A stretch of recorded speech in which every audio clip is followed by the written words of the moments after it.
I always like the stories of David and Goliath when the small guy wins over a situation. And China really is Goliath, and Taiwan is just David. When I was at school, I didn't get bullied because I actually did boxing, and that kept the bullies away. Not that I ever had a fight in school, I only did the actual fighting in the boxing ring. And I would say I was quite good at it as well. Yep, I did get knocked down, but I got back on my feet and hit that person. So the bullies left me alone. So I think Tokyo just needs to go past like that, and then we can continue. So I saw this little video a couple of days ago on Twitter. Let me share it with you right now.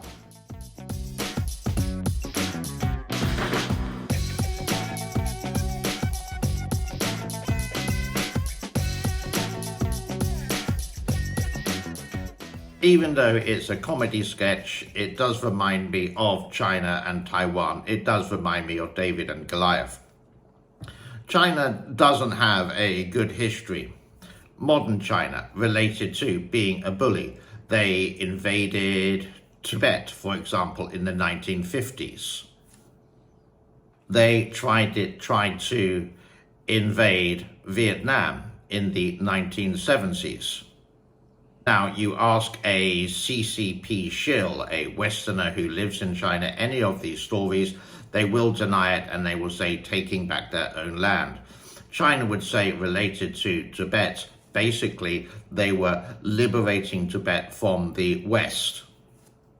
Okay, and the 1979 one, again, if you ask any of the shill people, they would say they were just getting back their own land.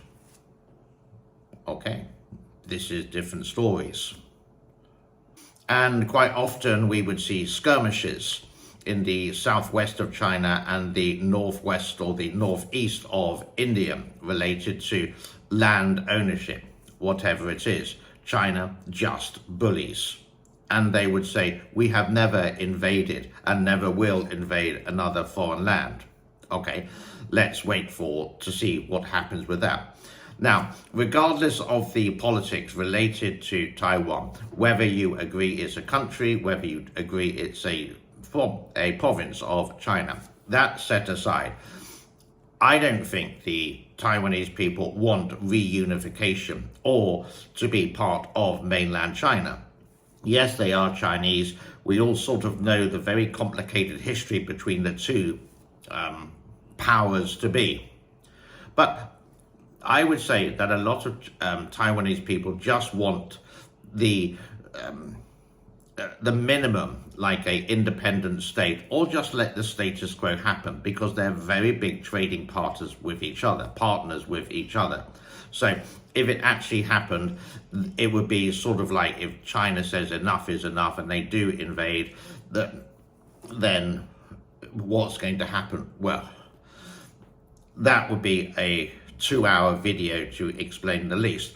But again, I'm sure the CCP shills would say it's all America's fault, like this guy.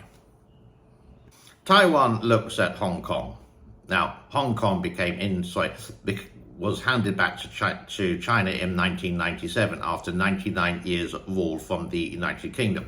Now, again, regardless to the fact that the United Kingdom, you could say, wasn't the best kind of person because they were selling lots of opium to the Chinese. We've heard about the opium dens before. But an agreement was signed in 1984 with Margaret Thatcher and the leader of China at the moment, I think it was President Peng, is saying, one country, two systems, 50 years, no change. But there has been a change. So you would say, in layman's terms, uncomplicated, that China bullied Hong Kong. And now, after 3 years of national security law, and people don't feel exactly very happy with it, there are many people saying, oh, it's so more peaceful than it was before. That's another story. But Taiwan, they look at Hong Kong, and if it ever came to an agreement, they know that bully China would actually near enough, slowly but surely, take away the control of Taiwan and the Taiwanese government to mainland China. It would honestly 100% happen, but over a slow period of time. So that's why people in Taiwan don't really want, because they don't trust the CCP. In fact, who does trust the CCP? I would say a lot of the Western world don't. There's only like 90 million or 100 million CCP members in a country with just over 1.4 billion people. It's a very small percentage. So with that in mind, if it did come to the crunch, I really hope that David would beat Goliath like this.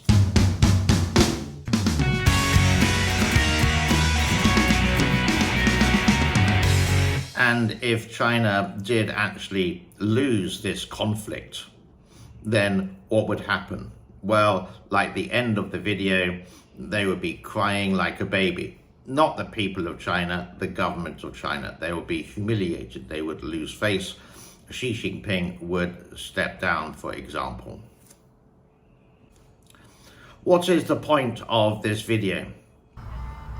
It is that we have governments in place. We have nuclear arsenals around the world. We all, so to speak, want peace one way or the other. We don't want to have another World War I, World War II. Definitely we don't want World War III, because that will end our life as we know it near enough with a nuclear war. Negotiations are key, and coming to a collective agreement with the world, with the countries, so everyone would have a better life. Not the government, not Joe Biden, not Donald Trump, not President Putin, not Xi Jinping themselves, but the people of their country. It's food for thought. And again, I do like when the small country beats the big country. Let's leave it at that for today. It's just a thought, it's just a point of view. You can agree, you can disagree, that's entirely up to you. Comments are welcome. I do look at most of them, and I would usually reply with a heart or some kind of comment underneath it. Please do like, please do subscribe, please do share this on your social media, on your Facebook, on your Twitter. If you agree, please give it a thumbs up. And if you do want to help donations to my kitties, then there are all the financial links in the description below. Have an epic day wherever you are. My name is James, and this is the James N. Cooper Show. Thank you very much, and bye-bye.